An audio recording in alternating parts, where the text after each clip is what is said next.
సమయంలో ప్రతిపక్ష నాయకుడు జగన్ రెడ్డి గారు ప్రతిపక్ష నాయకుడుగా ఉన్నంత కాలం స్పెషల్ స్టేటస్ మనకు రావాలి అని ప్రతిరోజు కొట్లాడాడు. నిరాహార దీక్షలు కూడా చేశారు. ప్రతిపక్షంలో ఉండగా అవిశ్వాస తీర్మానం ఏమా ప్రభుత్వం వాళ్ళు ఎవరైనా ఉన్నారు ఇక్కడ?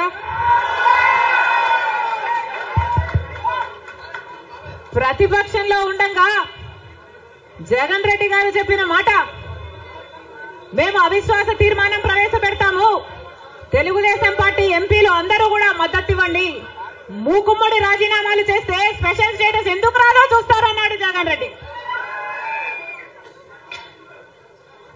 ఆఖరికి జగన్ రెడ్డి గారు ముఖ్యమంత్రి అయిన తర్వాత ఒక్కసారైనా ఒక్కటైనా నిజమైన ఉద్యమం చేశాడా స్పెషల్ స్టేటస్ కోసం?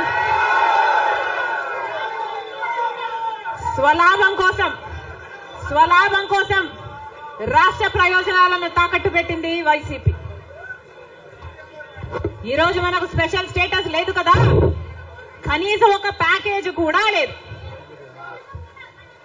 ఉన్న ప్రభుత్వమైనా ప్రతిపక్షమైనా ఒక్కటంటే ఒక్క నిజమైన ఉద్యమం చేసింది లేదు. ఈ రోజు మనకు స్పెషల్ స్టేటస్ లేదు అంటే ఆ పాపం ముమ్మాటికి చంద్రబాబు గారిది, ముమ్మాటికి జగన్ రెడ్డి గారిది. స్వలాభం కోసం ఇద్దరు ప్రజల ప్రయోజనాలను తాకట్టు పెట్టారు.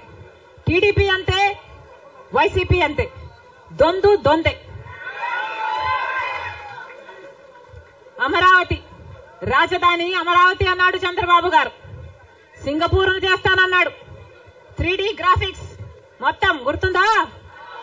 3D గ్రాఫిక్స్ చూపించాడు చంద్రబాబు గారు.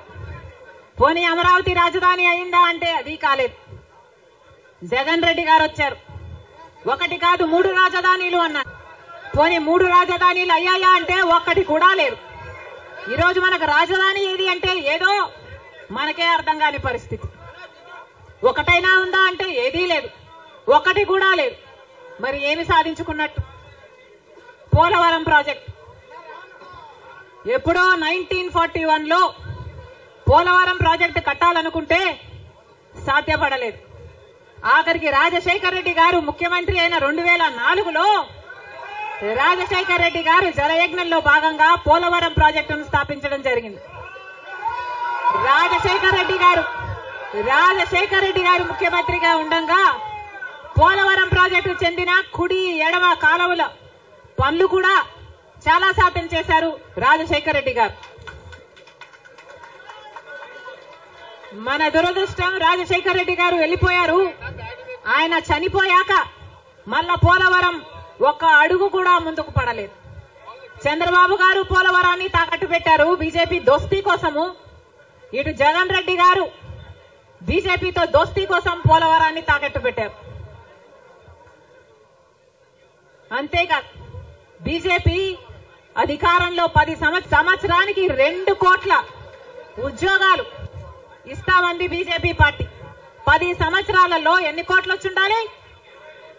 20 కోట్ల ఉద్యోగాలు వచ్చుండాలి మన దేశంలో. ఆంధ్ర రాష్ట్రానికి కనీసం 1 కోటి ఉద్యోగాలైనా ఇచ్చిందా బీజేపీ పార్టీ? పోనీ 10 లక్షల ఉద్యోగాలైనా ఇచ్చిందా బీజేపీ పార్టీ? కనీసం 1 లక్ష ఉద్యోగాలైనా వచ్చినాయా? లేదు. ఆంధ్ర రాష్ట్రంలో 1 లక్ష అంటే 1 లక్ష ఉద్యోగాలు కూడా ఇవ్వలేదు బీజేపీ పార్టీ. ఉన్నవి కూడా ఊడాయి.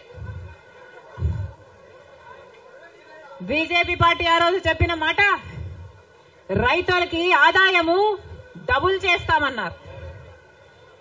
రైతుల ఆదాయం డబుల్ చేయడం ఏమో గాని రైతులకున్న ఖర్చులు 10 ఇంతలు పెరిగాయి.